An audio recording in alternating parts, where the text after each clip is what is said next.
welcome to another installment of Unsolicited Click Picks here at Gamer HQ. I'm Thomas, this is David.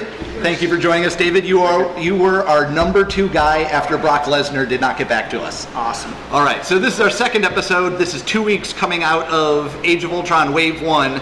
So having had a chance to actually play the figures, now we're going to highlight some of the common and uncommons that came out of the Wave 1 of that set that we, by which I mean I, feel earn special distinction. And David is here to basically challenge any of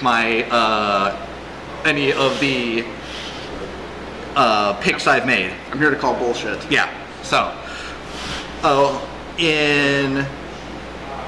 without further ado, we're going to show you the beautiful new figures.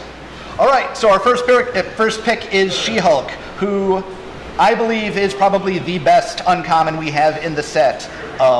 She can be played at 75 and 130 points. I'm singling her out for 75 points because with Age of Ultron,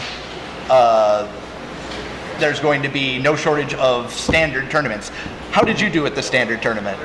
I did okay. I did decent. I used Grim Reaper. I used one of the Ultron the special ones where you could sort of swap them out and make it a drone or make it Ultron. Mm-hmm. Use Black Knight, which I actually dig Black Knight. I'm trying to think who else I used. I did pretty decent. A lot of these figures are pretty good. Yeah, I actually dig them.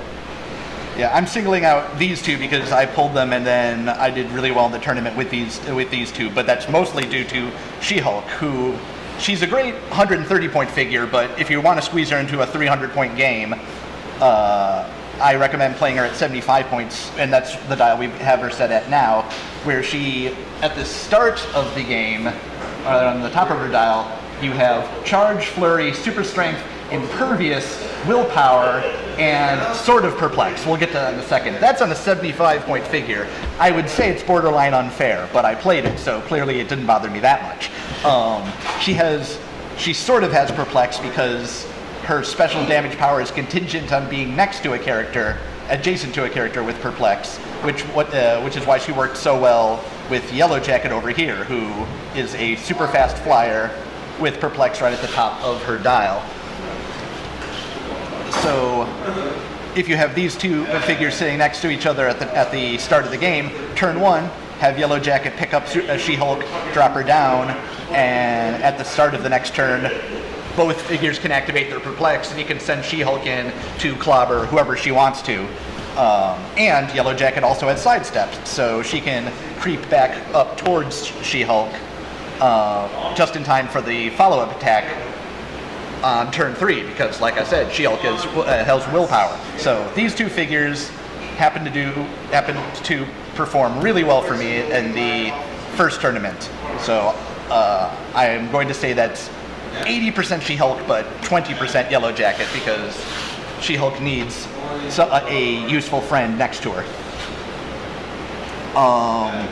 So in the tournament you had, would you say that of the figures you fielded, Black Knight was your favorite? Black Knight or Grim Reaper? I was Grim Reaper actually lasted the longest out of anybody. Okay. He has some pretty. If I had the card with me now, I could bring it out. But like he has some pretty decent stats and pretty decent powers that go along with him. I was digging it. Mm-hmm. Yeah, because he has the steel energy for a lot of his dial, right? Yeah, he does. He's very hard to kill. Yes. Okay. Sadly, Grim Reapers are rare, so he's been disqualified from Again, I want to focus on commons and uncommons because what we're looking at is what are you going to pull out of a sealed box, and you have a very good chance of pulling these guys. We'll get to Ultron in a minute for a lot of the same reasons as the Grim Reaper. Monica Chang, I'm going to introduce Monica with a bit of an apology for the last episode, because in the last episode I was totally Jim Cramer mad money about Hank Pym with his amazing anti-Ultron power. Believe it or not, Monica Chang does everything Hank Pym wants to and better because her special damage power, and I'm going to quote this because it's complicated. Monica Chang can use enhancement and perplex. When she uses perplex, she may modify a combat value by -2 instead if the target has the armor or robot keyword. When you're talking about people with the armor or robot keyword in Age of Ultron, that's about half the set. That's not just Ultron and Ultron drones. That's Iron Man, that's Vision, that's Victor Mancha, that's Tess-1. All of those guys fall before her giant gun. So that's why Monica Chang is so amazing. Is there anything Hank Pym does that Monica Chang does not? Monica doesn't have the Avengers keyword. She does have the S.H.I.E.L.D. keyword, so you can pair her up with other S.H.I.E.L.D. figures. Get out of here, Yellow Jacket. She-Hulk just has a new best friend, because she also has the S.H.I.E.L.D. keyword. Over here we have Iron Man, who is... I'm going to single him out. Once again, I think he's going to have a certain advantage in sealed play that you're not going to see much in constructed, because he has a trait, the original Invincible Iron Man.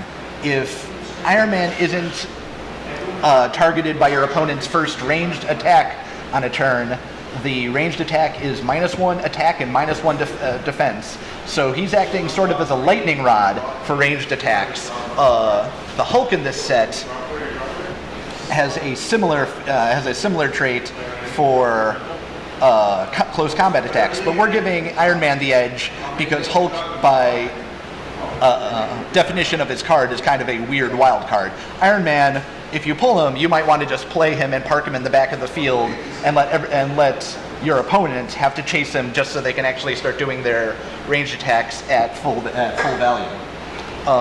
Other than that, I mean, he's a great figure. He's one of the cheapest Iron Men you're going to find for 90 points. He's also the original, so no flight, no lasers, and weird powers like Blades, Claws, Fangs, and Poison.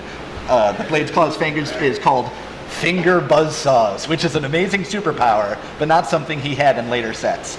The last figure we're going to look at is Ultron 8. This is the only uncommon Ultron in Wave 1, and the only common Ultron is actually the Ultron drone, which you were playing with.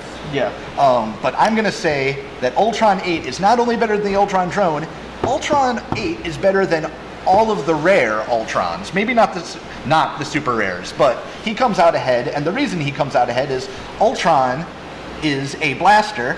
Look at that crazy little see-through plastic blast he has. And all the Ultrons are about firing laser blasts at your enemy, but he's the only one with sharpshooter, making him the very best Ultron. Now, on his first click, he's nothing great. He has the same stats as just about every Ultron. He's got sidestep, he has invulnerability, and he doesn't have Indomitable, but you're going to want to push this one, because look at that sexy second click. That's running shot. That's an 11 attack with penetrating psychic blast, and when you've got sharpshooter, that means all of your attacks are penetrating psychic ranged attacks, and 4 damage. So, by all means, in fact, put these two back together, sure, that's 210 points. Leave him in back and send him forward, rushing mindlessly into the fray, because all of his attacks are penetrating damage. Now, he's not a full blaster down the dial. At one point he picks up steel energy, which means a melee attack, but that just means you heal back into your penetrating psychic blast. So, if you've opened your two packs of Age of Ultron, and this is the set you get. And this is the set the figures you have. You'll want to play either She-Hulk with one of these two to get absolutely everything you can out of her, or if you want to go ranged heavy, you can have these two and have Iron Man hanging out in the back, making your opponent miserable, while Ultron kills all the humans on the field. All right, so that's it for this episode of Unsolicited Click Picks. We'll be back in 2 weeks, and guess what? It's Age of Ultron Wave 2, so we'll be unboxing more figures and determining which ones are worthwhile and which ones are not. Thank you.